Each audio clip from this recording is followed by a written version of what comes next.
Hello everyone, I am Aastha. Welcome करती हूँ आप सभी का अपने YouTube channel government job जेन्यू notification. SSC की तरफ से न्यू रिक्रूटमेंट नोटिफिकेशन रिलीज कर दिया गया है। कुछ दिन पहले ही मैंने वीडियो अपलोड किया था जिसमें आपको बताया था एसएससी की तरफ से 12th पास कैंडिडेट के लिए वैकेंसीज आने वाली है। सो फाइनली जो डेट बताई गई थी उसी डेट में नोटिफिकेशन एसएससी की तरफ से रिलीज कर दिया गया है। एंड ये जो वैकेंसी है ये एसएससी स्टेनोग्राफर के लिए वैकेंसी रिलीज कर दी गई है 12th पास कैंडिडेट के लिए, जिसमें grade C and grade D ये दो स्टेनोग्राफर की ग्रेड सी एंड डी के लिए वैकेंसीज आती हैं। इंपॉर्टेंट डेट्स देखेंगे तो 26 जुलाई 2024 से एप्लीकेशन स्टार्ट हो गए हैं। इसकी लास्ट डेट आपकी 17 अगस्त रहेगी। 17 अगस्त तक आप इसमें ऑनलाइन अप्लाई कर सकते हैं। एंड फी पेमेंट की लास्ट डेट 18 अगस्त 2024 रहेगी। करेक्शन विंडो आपकी ओपन होगी 27 अगस्त से 28 अगस्त 2024। ये डेट आप जरूर याद रखिएगा अगर आप इस वैकेंसी के लिए अप्लाई कर रहे हैं, क्योंकि अगर आपके फॉर्म में कोई गलती हो जाती है, आप फिल करते टाइम कोई मिस्टेक हो जाती है, उसको आप करेक्ट करना चाहते हैं, तो 27 और 28 अगस्त ये दो डेट हैं, 2 दिन हैं जब करेक्शन विंडो ओपन रहेगी। आप अपने फॉर्म में करेक्शन कर सकते हैं। इसमें आपका जो एग्जामिनेशन होगा, रिटन एग्जामिनेशन, जो कि कंप्यूटर बेस्ड एग्जामिनेशन होता है, ये आपका अक्टूबर या फिर नवंबर में आपका एग्जामिनेशन होगा। टोल फ्री नंबर दिया गया है यहाँ पर। अगर आपकी कोई क्वेरी है तो आप इस नंबर पर कांटेक्ट कर सकते हैं। इसके अलावा यहाँ पर मैं आपको बता दूं कि आपका जो एग्जामिनेशन है वो अक्टूबर या नवंबर में होगा और अभी है जुलाई, तो अगस्त, सितंबर, अक्टूबर, नवंबर जब आपका रिटन एग्जामिनेशन होगा, रिटन का रिजल्ट आएगा, उसके बाद आपका स्किल टेस्ट होता है। तो बहुत से कैंडिडेट का ये क्वेश्चन होगा कि क्या सिंपल 12th के बेस पर इसमें अप्लाई कर सकते हैं। तो अगर आपने अभी स्टेनोग्राफी नहीं सीखी है, शॉर्ट हैंड आपने नहीं सीखी है, आप अप्लाई कर सकते हैं। अभी आपके पास काफी टाइम है, क्योंकि इसकी जो शॉर्ट हैंड का टेस्ट होता है, जो स्किल टेस्ट होता है, वो आपका रिटन एग्जामिनेशन के बाद में होता है। और ये जो रिटन एग्जामिनेशन आपका है अक्टूबर नवंबर में रहेगा। उसके बाद रिजल्ट आएगा, रिजल्ट के बाद आपका स्किल टेस्ट होता है। तो अभी आपके पास 5-6 महीने का टाइम है लगभग। आप इसमें शॉर्ट हैंड सीख सकते हैं। तो सिंपल जो 12th पास है वो भी मैं तो कहूँगी, अगर आप 12th बेस पर जॉब सर्च कर रहे हैं तो आप जरूर अप्लाई कर दीजिए और शॉर्ट हैंड आप सीख लीजिए। आपके पास 5-6 महीने हैं अभी सीखने के लिए, क्योंकि ये सेंट्रल डिपार्टमेंट्स में आपकी जॉब रहेगी। जो सेंट्रल गवर्नमेंट के डिपार्टमेंट्स हैं, मिनिस्ट्रीज हैं, उसमें आपकी जॉब रहेगी। तो काफ़ी अच्छी अपॉर्चुनिटी है 12th पास कैंडिडेट के लिए। ओके, तो सिंपल 12th के बेस पर आप अप्लाई कर दीजिए एंड शॉर्ट हैंड आप सीख लीजिए। काफ़ी टाइम है, 5 से 6 महीने के अंदर आप आराम से सीख लेंगे शॉर्ट हैंड एंड टाइपिंग। अब इसमें जो 2 ग्रेड की पोस्ट है ना, the staff selection commission will held an open competitive computer based examination for direct recruitment and stenographer grade D and grade C, इनके लिए। तो जो ग्रेड सी की पोस्ट है ये तो ग्रुप बी की नॉन गेजेटेड पोस्ट है। ग्रेड डी की जो पोस्ट है ये ग्रुप सी के अंतर्गत आती है। तो ये स्टेनोग्राफर की पोस्ट रहेगी, लेकिन ये 2 ग्रुप के अंतर्गत भर्ती की जा रही है, ग्रुप बी और ग्रुप सी। अगर आप डी के लिए करते हैं तो आप ग्रुप सी के लिए सी के एम्प्लॉय होंगे, और अगर आप ग्रेड सी के लिए करते हैं तो फिर आप ग्रुप बी के एम्प्लॉय होंगे। इसके बाद वैकेंसी आप देखिए, 2006 वैकेंसीज यहाँ पर अप्रोक्सीमेट हैं, 2006 वैकेंसीज हैं। एंड जो SC ST OBC EWS candidate हैं, PWD कैटेगरी के कैंडिडेट हैं, उनके लिए एज रिलैक्सेशन रहेगा। वैकेंसीज फॉर एक्स सर्विसमैन के लिए भी रहेगी, ग्रुप सी पोस्ट के लिए रहेगी। इसमें स्टेनोग्राफर ग्रेड डी, जो एक्स सर्विसमैन रहेंगे वो ग्रेड डी के लिए अप्लाई करेंगे।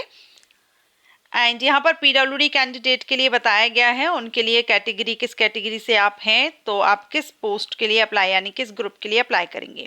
इसके अलावा सिर्फ जो BRO, क्योंकि जैसा मैंने आपको बताया अलग अलग डिपार्टमेंट्स में जॉब रहेगी आपकी, पोस्टिंग रहेगी आपकी, तो इसमें से एक डिपार्टमेंट BRO भी रहता है। अब BRO के लिए फीमेल कैंडिडेट एलिजिबल नहीं होती हैं, मेल कैंडिडेट BRO के लिए एलिजिबल है। बाकी अदर जितने भी डिपार्टमेंट्स होंगे उन सभी के लिए मेल फीमेल दोनों ही एलिजिबल रहेंगे। ठीक है। एंड यहाँ पर जो BRO की रहेगी ये आपकी ग्रेड डी वाली जो पोस्ट है, यानी ग्रुप सी की स्टेनोग्राफर की, वो यहाँ पर BRO में रहेगी, लेकिन सिर्फ मेल कैंडिडेट के लिए है BRO, बाकी अदर डिपार्टमेंट सभी के लिए रहेंगे। इंडियन सिटीजन अप्लाई कर सकते हैं। सेंट्रल गवर्नमेंट जॉब है, किसी भी स्टेट से आप बिलोंग करते हो, ऑल इंडिया में किसी भी स्टेट बोर्ड से आपने अपना 12th कंप्लीट किया हो या सेंट्रल बोर्ड से किया हो, आप इस वैकेंसी के लिए अप्लाई कर सकते हैं। जो आपकी एज है वो 1 अगस्त 2024 से देखी जाएगी। एंड इसमें आपकी एज के लिए देखिए यहाँ पर दिया गया है, डेट ऑफ बर्थ यहाँ पर दे दिया गया है। जैसे अगर आप स्टेनोग्राफर ग्रेड सी के लिए अप्लाई करते हैं तो ग्रेड सी के लिए 18 से 30 साल होनी चाहिए। एंड आपका अगर ऐसे नहीं समझ आता तो आप यहाँ पर बर्थ डेट दिया गया है 2 अगस्त 1994 से 1 अगस्त 2006 के बीच आपका बर्थ होना चाहिए। और ये जो एज है ये अनरिजर्व कैटेगरीज के कैंडिडेट के लिए है, रिजर्व कैटेगरीज के कैंडिडेट को रिलैक्सेशन मिलेगा। स्टेनोग्राफर डी के लिए अप्लाई कर रहे हैं तो 18 से 27 साल की एज होनी चाहिए और यहाँ पर बर्थ डेट आप देख रहे हैं। सो ये जो एज है ये अनरिजर्व कैटेगरीज के कैंडिडेट के लिए है। रिजर्व कैटेगरीज के कैंडिडेट के लिए आप यहाँ पर चार्ट देख रहे हैं, आपको आपकी कैटेगरी के अकॉर्डिंग आप यहाँ पर देख लीजिए आपको कितने साल का यहाँ पर एज रिलैक्सेशन मिल रहा है। ग्रुप सी और ग्रुप डी दोनों के लिए यहाँ पर बताया गया है एज रिलैक्सेशन।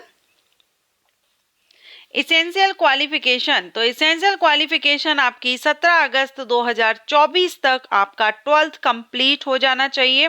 किसी भी बोर्ड या यूनिवर्सिटी यानी किसी भी स्टेट बोर्ड या सेंट्रल बोर्ड से आपने 12th कंप्लीट किया हो किसी भी सब्जेक्ट से आप अप्लाई कर सकते हैं। 17 अगस्त 2024 तक आपका 12th कंप्लीट हो, इट मीन्स अभी इस साल जिन्होंने 12th किया है वो भी अप्लाई कर सकते हैं। ओके एंड इसमें आपका देखेंगे 12th के साथ में मैंने आपको बता ही दिया है कि शॉर्ट हैंड यहाँ पर स्किल टेस्ट आपका होता है, तो टाइपिंग एंड शॉर्ट हैंड आप सीख लीजिए। आपके पास 5 से 6 महीने हैं तो आराम से आप सीख सकते हैं। तो सिंपल जो 12th पास कैंडिडेट है वो इसमें अप्लाई कर सकते हैं। एप्लीकेशन फीस देखेंगे तो यहाँ पर आपके लिए 100 रुपीज़ एप्लीकेशन फीस है।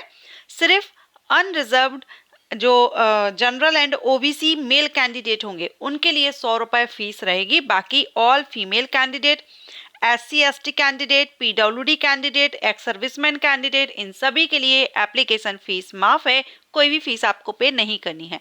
एप्लीकेशन फीस आप यहाँ पर ऑनलाइन पे करेंगे, भीम, UPI, नेट बैंकिंग, किसी के भी थ्रू आप जैसे करना चाहें, नेट बैंकिंग के थ्रू यानी जो भी हो आपका ऑनलाइन आप यहाँ पर पेमेंट कर सकते हैं। ऑनलाइन फी की लास्ट डेट याद रखिएगा 18 अगस्त 2024 है, 18 अगस्त 2024। विंडो करेक्शन के लिए डेट यहाँ पर दी गई है। 27 और 28 अगस्त ये 2 डेट रहेंगी, लेकिन आप याद रखिएगा एक बार में ही आप फॉर्म अच्छे से करेक्ट फिल कर लीजिए, क्योंकि जब आप करेक्शन करेंगे तो वहाँ पर आपको चार्जेस पे करने होंगे। हर एक मिस्टेक पर आपको चार्ज पे करना होता है। सो आप कोशिश कीजिए कि अभी फर्स्ट टाइम जब आप अपना फॉर्म फिल करेंगे तो उसको एकदम करेक्ट ही फिल करें, आपको करेक्शन की ज़रूरत ना पड़े। एग्जामिनेशन सेंटर आपके जोन वाइज रहते हैं, आप जिस जोन से अप्लाई कर रहे हैं उसी जोन में आपको यहाँ पर एग्जामिनेशन सेंटर मिल जाएगा और उसका जो हेड ऑफिस एंड वेबसाइट है वो आप यहाँ पर देख ही रहे हैं। तो आप जिस भी जोन से, eastern zone, central zone, north zone, जहाँ से भी आप अप्लाई कर रहे हैं आप उस हिसाब से यहाँ पर देख सकते हैं। जैसे कि मध्य प्रदेश जोन जो रहेगा इसमें रायपुर, भोपाल, ग्वालियर, जबलपुर, बिलासपुर, इंदौर, सतना, सागर, उज्जैन ये एग्जामिनेशन सेंटर्स हैं। तो आप जिस जोन से अप्लाई कर रहे हैं आपको आपके जोन में यहाँ देख लेना होगा। नेक्स्ट हम देखेंगे स्कीम ऑफ एग्जामिनेशन। इसमें आपका कंप्यूटर बेस्ड एग्जामिनेशन है जिसमें आपका general intelligence and reasoning, general awareness, English language and compression, English से आपके 100 क्वेश्चन आएंगे 100 मार्क्स के। बाकी दोनों जो टॉपिक हैं, सब्जेक्ट्स हैं, इनसे 50-50 50-50 क्वेश्चंस आएंगे 50 मार्क्स के। टोटल 200 क्वेश्चन 200 मार्क्स के रहेंगे और 2 आवर्स की टाइमिंग इसमें आपको दी जाएगी। जो PWD कैंडिडेट होंगे उनको 40 मिनट एक्स्ट्रा दिए जाएंगे। MCQs टाइप आपके क्वेश्चंस रहेंगे, एक क्वेश्चन के आपको 4 या 5 ऑप्शंस दिए जाएंगे, जो सही होगा वो आपको टिक करना होगा। आप ये एग्जाम हिंदी और इंग्लिश दोनों में से जिसमें भी, जिस लैंग्वेज में आप ये एग्जाम देना चाहें उस लैंग्वेज में आप देख सकते हैं, लेकिन जो इंग्लिश का पार्ट होगा उसको आपको इंग्लिश में ही देना होगा। इस एग्जामिनेशन में नेगेटिव मार्किंग भी रहेगी, 0.25 मार्क माइनस किया जाएगा अगर आप रॉन्ग आंसर देते हैं, इसलिए आपको आंसर केयरफुली देना होगा। अब यहाँ पर आपको डिटेल सिलेबस भी मिल जाएगा नोटिफिकेशन में ही। ओके अब जब रिटन एग्जामिनेशन कंप्लीट हो जाएगा तो उसके बाद आपका स्किल टेस्ट होगा, स्टेनोग्राफी स्किल टेस्ट, जो कि जब अक्टूबर नवंबर में आपका एग्जाम होगा तो दिसंबर या जनवरी में आपका हो सकता है यहाँ पर स्किल टेस्ट।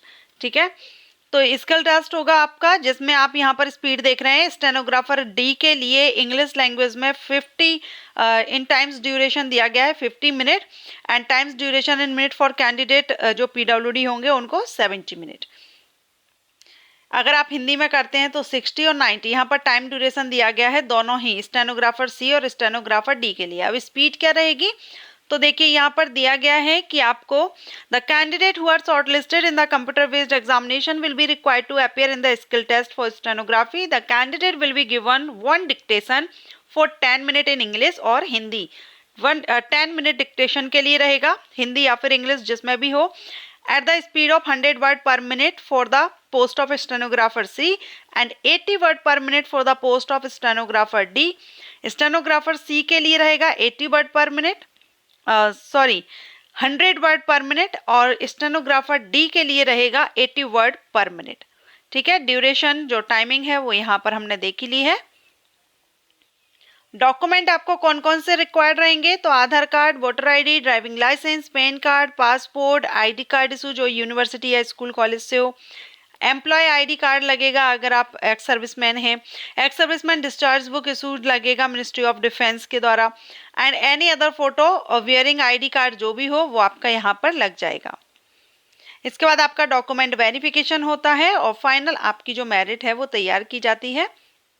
अब इसमें अलग अलग डिपार्टमेंट्स और मिनिस्ट्रीज में आपकी जॉब रहती है, पोस्टिंग रहती है, तो इसमें आपको जो आपके डिपार्टमेंट्स होंगे उनको प्रेफरेंस फिल करना होता है। तो ये अभी नहीं होगा, ऑनलाइन आपको यहाँ पर प्रेफरेंस फिल करना होता है। ठीक है, तो ये आपका प्रेफरेंस पर मैंने वीडियो अपलोड किया हुआ है, लिंक आपको आई बटन पर दे दूंगी, सो उसमें आप देख लीजिएगा। ये जो प्रेफरेंस का जो फॉर्मेट रहेगा आपका पोस्ट प्रेफरेंस का, ये जो आपका फाइनल रिजल्ट डिक्लेयर होगा उसके पहले इसकी वेबसाइट पर पब्लिश कर दिया जाएगा। ठीक है, जो फाइनल रिजल्ट डिक्लेयर करने के पहले पोस्ट प्रेफरेंस आपकी वेबसाइट पर, जो एसएससी की वेबसाइट है उस पर पब्लिश कर दिया जाएगा। उसमें आपको पोस्ट प्रेफरेंस फिल करना रहता है, एक अलग से फॉर्मेट आता है, अभी आपको नहीं करना है। एंड इसमें क्वालिफाइंग मार्क देखिए, अनरिजर्व के लिए 30%, ओबीसी डब्ल्यूएस के लिए 25% एंड अदर कैटेगरी के लिए 20% लाना जरूरी है रिटर्न एग्जामिनेशन में, तभी आप इस एग्जामिनेशन को क्वालिफाई कर सकेंगे। सो ऑलमोस्ट मैंने सारे पॉइंट्स आपके क्लियर कर दिए हैं। अगर आपके मन में फिर भी कोई क्वेश्चन है, कोई क्वेरी है, आप कमेंट करके पूछ सकते हैं। अदरवाइज यहाँ पर जो हेल्पलाइन नंबर दिया गया है, ये हेल्पलाइन नंबर दिया गया है, आप इस नंबर पर भी कांटेक्ट कर सकते हैं। एंड ये वैकेंसी अपडेट अच्छा लगा हो तो लाइक एंड शेयर कीजिएगा। इसी तरह के वैकेंसी अपडेट के लिए, courses, entrance exams, job profiles के लिए चैनल को सब्सक्राइब करके बेल आइकन के ऑल ऑप्शन को प्रेस कीजिएगा। Thanks for watching.